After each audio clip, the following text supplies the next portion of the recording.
আমি এখন দাঁড়িয়ে আছি শেওড়া রেলগেট এরিয়াতে।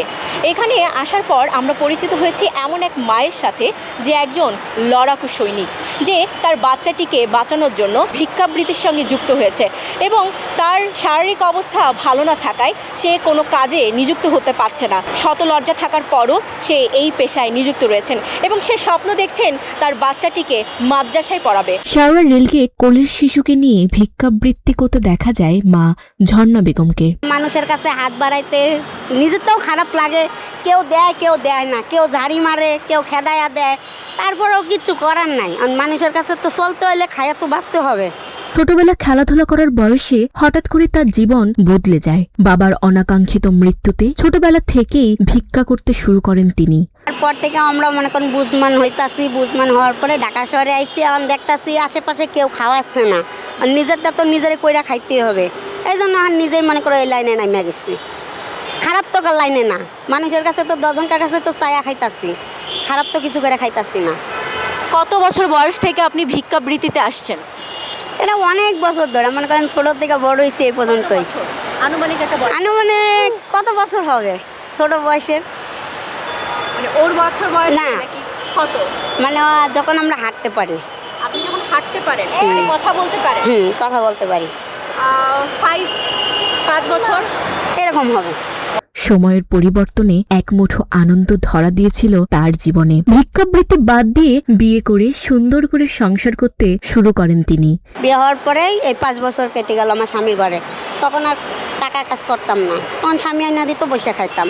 সেই সুন্দর সংসারে সুখের ফল হিসেবে জন্মগ্রহণ করেন শিশু সাব্বির। সাব্বিরকে একসাথে হাতে হাত ধরে সুন্দর মতো মানুষ করার কথা ছিল তাদের, কিন্তু সেই সুখের সংসার চাষের ঘরের মতো ভেঙে যায়। তোর ভাগ্যে তোর সংসার জুড়ে না, সবার ভাগ্যে তোর সংসার হয় না, এরা মনে করছি বলে আমার ভাগ্য এরকম নাই। ঝর্ণা জানতে পারে তার স্বামী গাঁজা ব্যবসার সাথে জড়িত।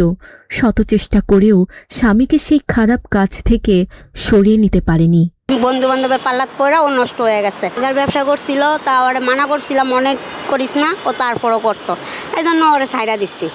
সেই থেকে শুরু হলো সাব্বিরকে নিয়ে ঝর্ণার একার লড়াই। দুধের শিশুকে নিয়ে মা ঝর্ণা সমাজে টিকে থাকতে ভিক্ষাবৃত্তিকে আবারও বেছে নিল। নিজেকে চলতে হইলে, নিজের সন্তানকে বাঁচাইতে হইলে 2 টাকা তো কামাই করতেই হবে। প্রায় 3 ফুট উচ্চতার ঝর্ণা শারীরিক অক্ষমতার কারণে কোনো কাজ করতে পারে না। অন্য কাজ করতে পারি না, পারলে তো নিজের বাসায় কাজ করতাম, তাহলে তোর মানুষের কাছে হাত বাড়াইতাম না। অন্য কাজ করতে পারি না জন্যই এজন্য এই রাস্তার বন্ধে কাজ করে খাই। কেন পারছেন না? পারি না, হাত পা সমস্যা আছে, হাত পা দুর্বল, কাজ করতে পারি না। আচ্ছা, আপনি কি কখনো চেষ্টা করেছিলেন এই যে অন্য কাজ করার? যেটা কখনো চেষ্টা করছি না, করছিলাম তাও পারি না, এই জন্য ছাইড়া দিচ্ছি। হ্যাঁ, এই জন্য ছাইড়া দিয়ে এই যে এই পর্যন্ত দেখতেছি বসে থাকলে তো আর কেউ খাওয়াবে না, বসে থাকলে তো আর কেউ 2 টাকা দিবে না, এই জন্য নিজের রাস্তা নিজেরই বাঁচতে হবে। কখনো কি এমন কথা বলেছে যে আপনার যে সন্তান রয়েছে ও হলে আপনার মতো হবে, বা এরকম কোনো কথা? বা ছোটবেলা অনেকেই বলে তুই যেরকম তোর বাচ্চা কি এরকম হইব, তা আমি সবসময় বলি না, আমি যেরকম আমার বাচ্চা জানি আল্লাহ এরকম না বানায়। আমি যে মানুষের লাত্তি উষ্টা খায় বড় হয়েছি, আমার বাচ্চাও জানি মানুষের লাত্তি উষ্টা খায় মানুষ না হয়। আমি আল্লাহর কাছে এটাই আশা করি, আল্লাহ জানি আমার থেকে অনেক বড় বানাক। ঝর্ণা তার ছেলে সাব্বিরকে মানুষের মতো মানুষ করতে চায়।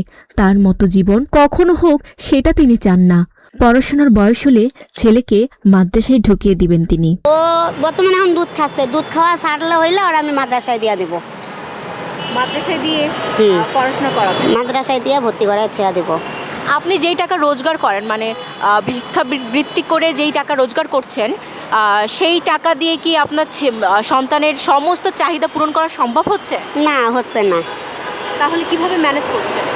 এখন বর্তমান তো ছোট, এখন তো মনে করেন ও একটা কিছু বড় কিছু বায়না করতে পারতেছে না, বলে আমার এটা কিনা দে ওটা কিনা দে। এখন বর্তমান যা ইনকাম করতেছি তাই মনে করো ওর উপর দিয়ে চালাই দিতে পারতেছি। ও যখন একটু বড় হইব তখন তো আমার অন্য ব্যবস্থা করতে হইব, তখন তো আমার 2 টাকা খাইতে গেলে আমার চিন্তা করতে হইব, বলে আমার পোলা বড় হয়েছে, তার পিছনে আমার খরচা করতে হবে, তার জন্য আমার 1 টাকা আগে ফালায় রাখতে হবে। এখন তো মনে করো যা কামাই করতেছি সব পোলার উপরেই পুরাই দিতেছি।